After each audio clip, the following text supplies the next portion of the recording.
하나님의 말씀 이사야서 19장 1절만 봉독하겠습니다. 애굽에 관한 경고라. 보라, 여호와께서 빠른 구름을 타고 애굽에 임하시리니 애굽의 우상들이 그 앞에서 떨겠고 애굽인의 마음이 그 속에서 녹으리로다. 아멘. 애굽에 관한 경고의 말씀과 애굽을 또 구원해 주신다는 또 기쁜 소식의 말씀입니다. 그래서 1절부터 17절까지는 애굽을 향한 심판의 메시지가 선포된다면은 18절부터 25절까지는 애굽을 향한 구원의 메시지가 선포되는 그런 내용입니다. 애굽이 어떤 심판을 받느냐 하면은 1절부터 4절까지 사회적으로 혼란한 그런 심판을 받습니다.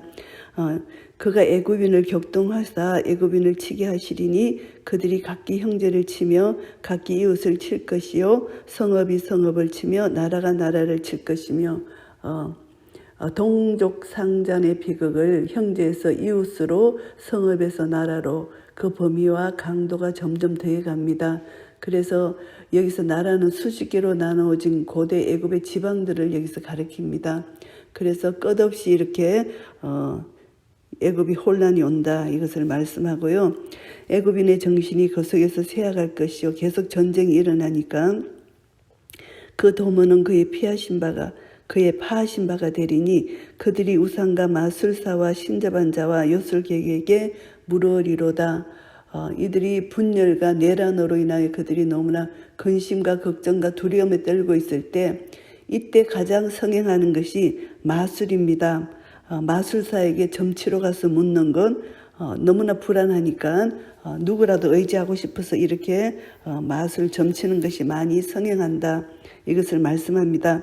그가 애굽인을 잔인한 군주의 손에 붙이시리니 포악한 왕이 그들을 치리하리라.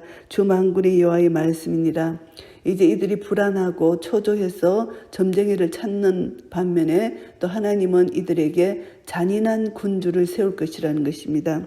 그러니 이 백성들은 너무나 공허하고 두렵고 떨림으로 또 잔인한 군주까지 세워지면은 이들의 상황은 말로 할 수 없을 정도의 처참함이라는 거죠.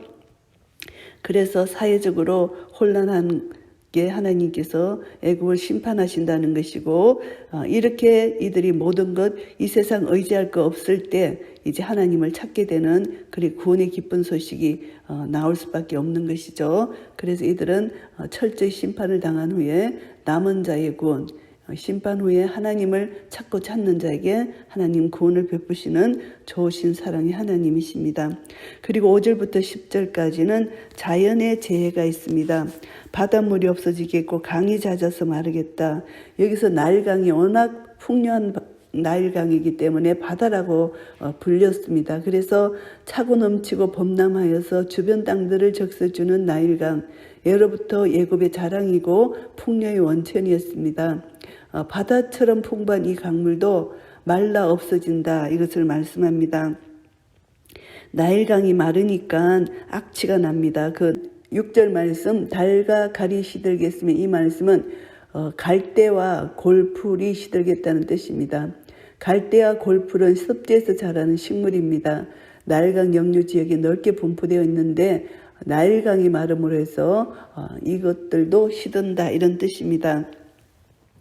나일 가까운 곳, 나일 언덕의 초장과 나일강 가까운 곡식밭이 다 말라서 날이 없어질 것이며, 이런 그 근처에 분포되었던 그런 식물들이 다 없어진다, 이 말씀입니다. 그리고 어부들도 탄식합니다. 나일강에 낚시를 던지는 자는 슬퍼하며 물에 거물을 치는 자는 피곤할 것이며, 이제 물이 마르니까 모든 것이 목축업, 농업, 업 다 이렇게 피해를 볼 수밖에 없는 거죠. 완전히 붕괴된 상황이라는 겁니다. 세마포를 만드는 자와 백목을 짜는 자들이 수치를 당할 것이며, 이제 나무들이 없기 때문에, 물이 없어 나무들이 없기 때문에 이들은 세마포도 짤 수가 없고 백목을 짤 수도 없다는 것입니다. 옷을 만들 수가 없다는 것입니다. 그래서 의류 산업도 다 망한다. 그러니까 결국은 모든 것이 다 망한다는 것입니다. 애국 강이 마름으로 인하여 나일강이 마름으로. 그리고 10절에 애굽의 기둥이 부서지고 품꾼들이 다 마음에 근심하니라. 모든 것이 자연재해를 통해서 무너졌기 때문에 경제적으로 완전히 스탑됐다는 거죠. 그리고 11절부터 15절까지 이제 그래서 이들이 정신이 얼마나 힘드나 하면은 수안의 방백은 지극히 어리석었고 바로의 가장 지혜로운 모사의 모략은 우존하여졌으니 너희가 어떻게 바로에게 이르기를 나는 지혜로운 자들의 자손이라 나는 옛 왕들의 후회를 할 수 있으랴. 이들이 이제 지혜 있는 자라고 하는 사람들이 다 어리석게 됐다는 겁니다. 그래서 지혜로운 자가 어디 있느냐 이렇게 물을 만큼 이들이 다 어리석게 되었다. 그들이 만군의 여호와께서 애굽에 대하여 정하신 뜻을 알 것이요 곧 내게 고할 것이니라. 그들은 어리석게 되었고 미혹되었다는 것입니다. 그래서 애굽 지파들의 모퉁이 도리언을 애굽으로 거룩하게 하였도다. 이들이 지도자가 백성들을 잘못 인도하는 길로 가게 됐다. 어리석어졌다는 것입니다. 여호와께서 그 가운데 사특한 마음을 섞으셨으므로 그들이 애굽으로 메사의 잘못 가게 함이 취한 자가 토하면서 비틀거림 같게 하셨으니 애굽에서 머리나 꼬리나 종려나무 가지나 갈대나 아무 할 일이 없으리라. 이들이 지도자나 백성이나 아무 할 일이 없을 정도로 이들이 어리석게 되어버렸다는 것입니다. 그래서 비틀거린다. 토하면서 비틀거리는 술에 취한 자처럼 아무 일도 할 수 없는 이런 것이 되었다. 이렇게 말씀합니다. 그리고 이제 16절부터 17절 심판의 결론입니다. 심판의 결론은 그날의 애굽인이 부녀와 같을 것이라. 힘없는 부녀와 같다. 애굽은 굉장히 강한 나라였습니다. 그런데 힘없는 부녀처럼 이렇게 완전히 약해졌다는 것을 여기서 그렇게 표현을 합니다. 그래서 이들이 많은 사회적 혼란, 자연재해, 정신적 미혹되는 이 모든 것을 통해서 완전히 강한 것이 완전히 바닥이 났고 약한 것으로 떨어졌다 이렇게 말씀하고요. 유다 땅은 애굽의 두려움이 되리니 이는 만군의 여호와께서 애굽에 대하여 정하신 모략을 인함이라. 그 소문을 듣는 자마다 떨리라. 유다 소문을 듣고 애굽 사람들이 두려워 떤다는 것입니다. 마침 출애굽할 때 10가지 재앙을 통해서 애굽에게 보여주신 하나님의 권능, 하나님의 놀라우신 그 위대함을 이들이 소문을 듣고 떨었던 것처럼 애굽에 대하여 정하신 모략을 하나님께서 이들에게 행하셨기 때문에 이들을 심판하셨기 때문에 애굽이 두려워할 수밖에 없다. 그래서 유대가 섬기는 하나님을 두려워할 수밖에 없다는 것입니다.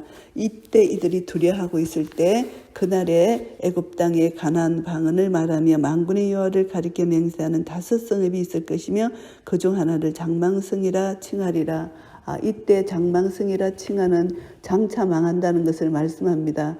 그래서 여기서 5 가운데 하나가 그러한 이름을 가질 것이라는 것입니다. 장차 망하는 성읍이라는 거죠. 그래서 우상 파괴에 대한 어떤 암시적인 것이라고도 할 수가 있습니다. 이들은 장차 망하는 한 성읍을 여기서 말씀하십니다. 하나님께 예배 드리게 되는 이런 애굽으로 하나님께서 변화시켜 주십니다. 우상의 성읍조차도 하나님께 돌아와서 가나안 방언으로 하나님께 예배 드리게 될 것이다. 이것을 이제 여기서 말씀하는데 예언을 합니다. 그날에 이제 19절에 그날에 이렇게 말씀하십니다.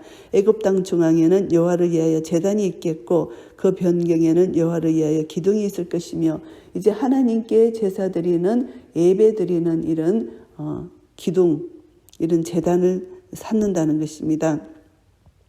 이것이 애굽 땅에서 만군의 여호와를 위하여 표적과 증거가 되리니 이는 그들이 그 압박하는 자의 연고로 여호와께 부르짖겠고 여호와께서는 한 구원자 보호자를 보내사 그들을 건지실 것입니다. 이제 이들이 하나님에 대한 지식을 이제 알게 되는 것입니다. 그래서 하나님께서 이들을 사랑하시는 복음을 이들이 깨닫고 이제 이들이 하나님께서 구원자 보호자를 보내실 때 이들이 예수 그리스도를 나의 구주로 영접하는 것 하나님을 이제 믿게 된다는 것을 말씀합니다.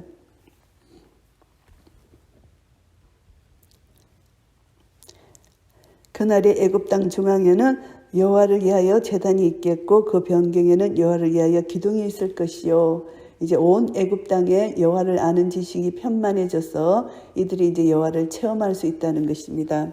그래서 이들이 두려움에 떨었지만 한 분 하나님을 이들이 알고 믿고 이제 이들이 주께로 나오는 그런 역사가 있을 것이라는 것입니다. 그래서 하나님께서 한 구원자 보호자를 애굽에 보내신다고 말씀하십니다.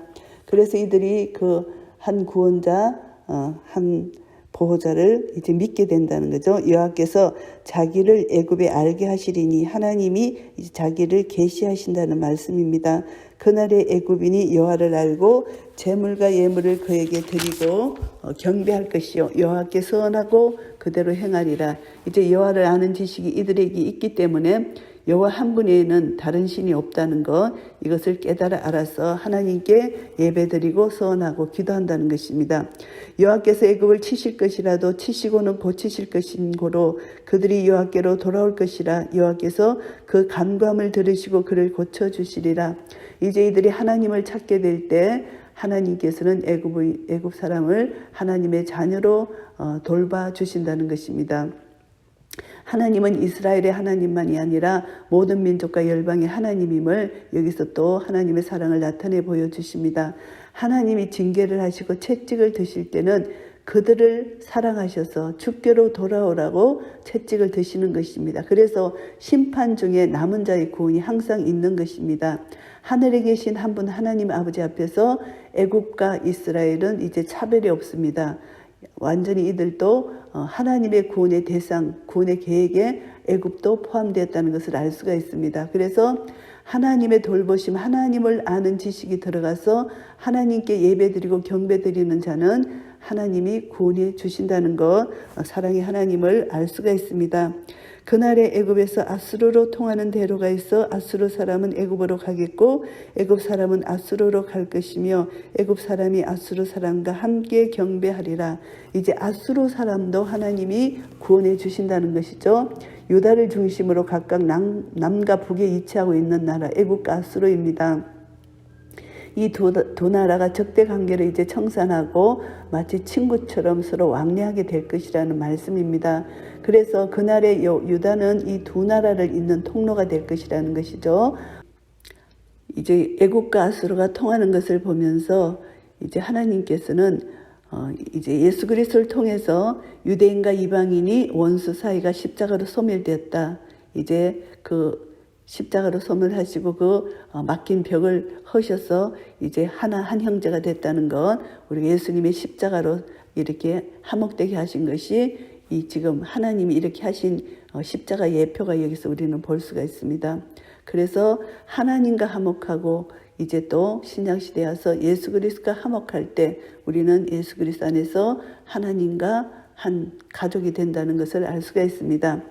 그날에 이제 이스라엘이 이제 세계 중에 복이 되는데 이스라엘이 애굽과 아수르로 더불어 셋이 세계 중에 복이 된다 이렇게 말씀하십니다. 그래서 이스라엘과 애굽과 아수르가 함께 세계 중에 복이 된다. 예수 그리스도를 나의 구주로 영접하는 자는 복이 되는 것이고 또 하나님 이때 구약 시대에는 하나님의 말씀을 순종하고 하나님을 믿는 믿음 안에 있는 자는 아브라함이 하나님 말씀을 믿음으로 어렵다 여긴 것처럼 이들도 하나님이 구원해 주신다는 하나님을 아는 지식으로 말미암아 복을 얻게 된다는 것을 알 수 있습니다. 이는 만군의 여호와께서 복을 주어 가라사대 나의 백성 애굽이여 나의 손으로 지은 아수르여 나의 산업 이스라엘이여 복이 있을지어다 하실 것임이니라. 이제 복의 근원 되신 하나님께서 하나님께로 돌아오는 자들에게 이런 하나님의 백성이라는 복을 주신다는 것입니다. 하나님과 이스라엘 사이에 체결된 언약관계를 이렇게 하나님이 다시 한번 생각하시면서 애굽과 아수르도 하나님이 지으신 하나님의 창조물입니다. 그래서 하나님은 진노의 막대기로 쓰임받던 아수르가 이제 하나님의 영광을 드러내는 도구로 쓰임받게 되고 이스라엘을 대하여 나의 산업이라는 이름이 그대로 주어졌고 그리고 또 이 복음이 만방에 선포되어질 신약시대에 성취되어질 우리 주 예수 그리스도를 통해서 우리는 이 모든 민족과 열방이 하나가 되어가는 모습을 우리는 오늘 이 말씀 속에서 우리는 볼 수가 있습니다. 그래서 하나님의 말씀을 순종하는 자, 이제 신약시대에서 우리 주 예수 그리스도를 믿는 자들에게는 이렇게 하나님께서 이렇게 하목의 복을 주시고 하나님이 구원해 주셔서 하나님 백성 삼아 주신다는 것을 다시 한번 깨닫게 됩니다. 오늘 이사야 19장 말씀을 정리하겠습니다. 애굽을 향한 심판의 메시지가 1절부터 17절까지 있습니다. 사회적으로 혼란하고 자연재해로 심판을 당하고 그래서 정신적으로 미혹을 당하고 심판의 결론은 결국은 하나님께서 모든 것을 허물으시고 파괴하시고 이렇게 하신다는 것입니다. 그래서 결론은 바로 강한 애굽이 부녀와 같이 연약해진다. 하나님의 흔드시는 손이 그의 흔들림을 인하여 떨며 두려워할 것이다. 이들이 두려워할 수밖에 없는 것이죠. 많은 하나님의 심판을 경험했기 때문에. 그렇지만 그 두려움 속에서 하나님은 이제 구원의 손을 펼친다는 것입니다. 그래서 애굽에 이제 하나님을 아는 지식을 주셔서 하나님을 계시해 주셔서 애굽 사람들이 이제 하나님께 선하고 예배 드릴 것이다. 그것이 18절에서 25절 말씀 속에 애굽에 임하는 영적 풍요함을 여기서 말씀하십니다. 그래서 이 영적 풍요함이 23절부터 25절까지 아수르와 세계를 통해서 이렇게 확산될 것이라는 것. 그래서 이것이 복음의 능력입니다.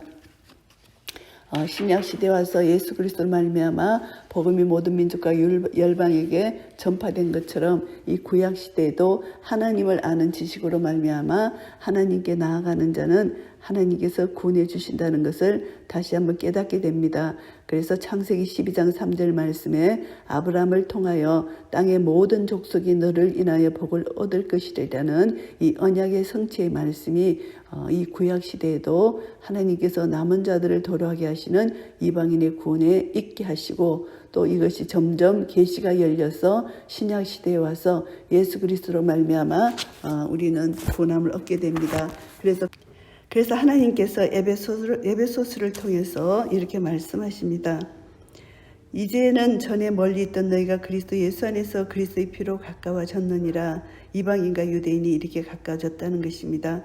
그는 우리의 합형이신지라 둘로 하나를 만드사 중간에 막힌담을 하시고 원수된 것 곧 의문에 속한 계명의 율법을 자기 육체로 폐하셨으니 이는 이 둘로 자기의 안에서 한 세 사람을 지어 합형하게 하시고 또 십자가로 이 둘을 한 몸으로 하나님과 화목하게 하려 하심이라. 원수된 것을 십자가로 소멸하시고 또 오셔서 먼데 있는 너희에게 평안을 전하고 가까운 데 있는 자들에게 평안을 전하셨으니 이는 저로 말미암아 우리 둘이 한 성령 안에서 아버지께 나아감을 얻게 하려 하심이라.